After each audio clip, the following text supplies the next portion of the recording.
Michael Kusugak grew up in Repulse Bay, Northwest Territories, now Nunavut. During his childhood, his family traveled by dog sled, living a traditional Inuit lifestyle. He is the author of 12 children's books, including The Littlest Sled Dog, The Curse of the Shaman, T is for Territories, Northern Lights, The Soccer Trails, winner of the Ruth Schwartz Award, Hide and Seek, My Arctic 123, and Baseball Bats for Christmas. He was also a co-writer of A Promise is a Promise with Robert Munch. Michael lives in Manitoba and spends most summers in Rankin Inlet, Nunavut.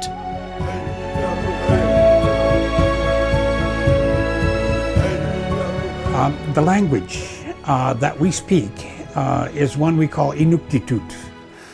Some people call it Inuktitut, but that's a moot point. It's either Inuktitut or Inuktitut, and the difference between the two is Inuktitut translates to English as like the Inuit, and Inuktitut translates to like an Inuk. And if you're talking about English-speaking people, English we would call Kablunatitut, which means like the English. And if you say Kablunatut, it would mean like an Englishman. So that is the difference between Inuktitut and Inuktitut. And Inuktitut is a very ancient language, and it is different, I think, from any other language in the world, except for grammar. The grammar in Inuktitut is almost exactly the same as the English grammar, because every sentence is constructed basically the same way. Except the way Inuktitut works is backwards from English. So I say Akbarlu Yunga, I am Akbarluk. But if you take that sentence, it would read I am Akbarluk, or Akbarluk am I. So it's constructed backwards from English, or maybe English is backwards. And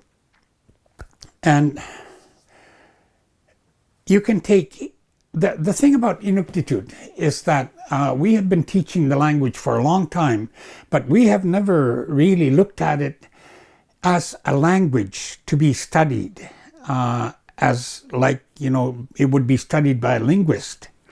All the, teachings that we've done with Inuktitut is to teach people how to speak the language, which is not the same at all. Take English, for instance. When you study English, you study it in terms of its age. You think of Old English, and then there is something called Middle English, and then there's Modern English. And Inuktitut can be studied basically the same way. And I think Inuktitut was probably the most dispersed language in the world before English took over, because Inuktitut, the basic language, is spoken all across the north. It is spoken in Siberia, it is spoken in Alaska, it is spoken all across northern Canada, including northern Quebec and Labrador, and it's also spoken in Greenland. And so it's dispersed right across the top of basically the world. And but it has never really been studied as a language. Now, we tell stories. We tell all kinds of stories. And the most famous person in our stories is a man called Kiviok. And our people say Kiviok was born a long time ago. So long ago that he was the very first person on Earth. And my grandmother used to tell me this, and I would say, "Grandmother, if Kiviok was the first person, how come he had a mother?" And my grandmother would say, "Don't argue with old people," because we weren't allowed to argue with old people. But my grandmother was very kind and gentle, and I wasn't very scared of her, so I would tease her, "Grandmother, you know, he had a mother, and he had a father too." But anyway, the old people say Kiviok is still alive today, but he is so old, his body is turning to stone. And they say someday when his heart turns completely to stone and stops, that will be the end of the universe. Actually, that there will be no more sky. Basically, that's what it means, but it means the universe. And if you tell the stories of Kiviok, when Kiviok actually speaks, you use basically his original words. And so the original words in the language might sound, really different from the modern Inuktitut that is spoken today. So that would lead you to think that, that was the old Inuktitut. And of course, before other people came from around the world to our part of the world, we spoke what was the Middle English. And today, we speak a whole different language. The language that is spoken today is taken from all across the north. So we borrow a word from this place and we use it here, and we borrow a word from another place. And then we have to make up all these words for some things that never existed before, like washing machines. We call a washing machine Inuktitut, things to wash your clothes with. But in the Baffin, they don't say Inuktitut, they say wasout, and that has to do with wash, to wash with, wash, and so we borrowed the word wash from the English language to be part of the Inuktitut language. And of course, it works the other way too. We have invented all kinds of things like kayaks. And so the English-speaking people say kayak, which is actually kayak, a vessel that we invented. And then we also have igloo that we invented. And of course, it's a modern, a word that is used in English today. And we do the same thing in our language. Now, there are some other words that, are really interesting because take, for example, sikkok. Sikkok is to shoot a gun. But sikkok is also seal flippers, the back flippers of the seal. And so when a seal is going down and it slaps its tail or its back flippers in the water, you hear that sound. And that is the sound that we use for the sound of a gun today. So that is where the word sikkok comes from. So it was originally the flipper of the seal, and then it became the sound of the flipper, and now it's the sound of a gun. And so we've had to make up some of these words. And some of the harder ones, you might have, heard kablita. Kablita is actually carburetor, and something that we've never had a word for before. And then there are names. There are all kinds of names that have come into our language, like ulipika. Ulipika was not an Inuit name until people from across the ocean came and gave us the name Rebecca. And of course, Inuit have a hard time saying Rebecca because those sounds don't work very well with the Inuit tongue.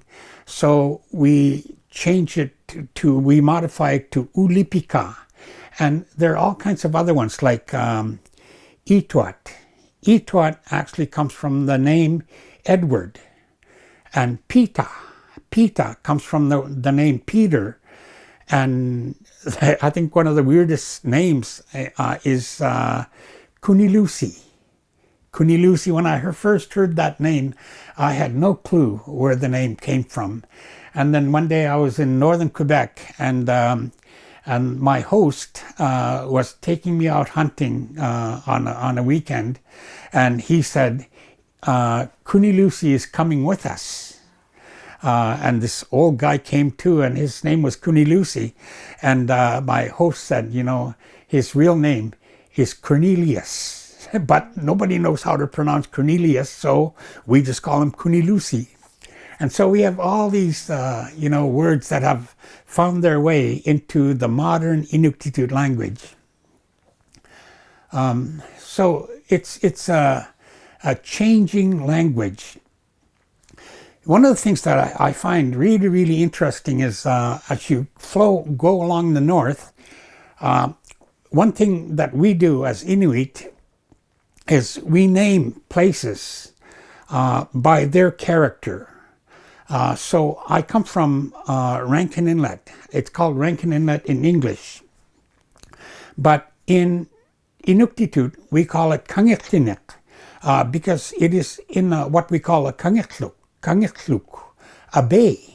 And Nauyat, what was known as Repulse Bay for a long time, where I grew up, is what we call Nauyat. And for the longest time, it was called Repulse Bay. And I have no idea where the name Repulse Bay comes from because there's nothing repulsive about the place. It's absolutely one of the most beautiful places in the world. But there might have been a ship that came a long time ago that was called the Repulse. And so they might have named it after the ship. But we call it Nauyat because there are cliffs there where seagulls come to nest. And in my language, Inuktitut, Nauya is seagull. And that is why we call the place Nauyat. The place, it's a place where seagulls nest.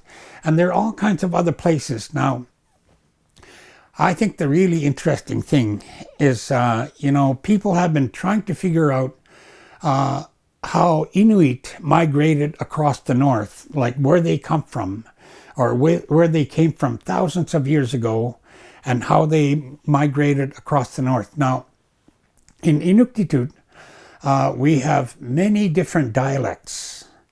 The dialect that I speak in Inuktitut is basically from Nauyat, and it's what we call the Ivilingmutak dialect. And so that comes from, Ivilik or Nauyat. And then in the early 1960s, I think it was in 1960 actually, we moved to Rankin Inlet, the Kangitlnet. And that place was started as a community because nickel was found in enough supply to open up a mine in Rankin Inlet. So my father wanted to work in the mine, so we moved from Nauyat to Rankin Inlet.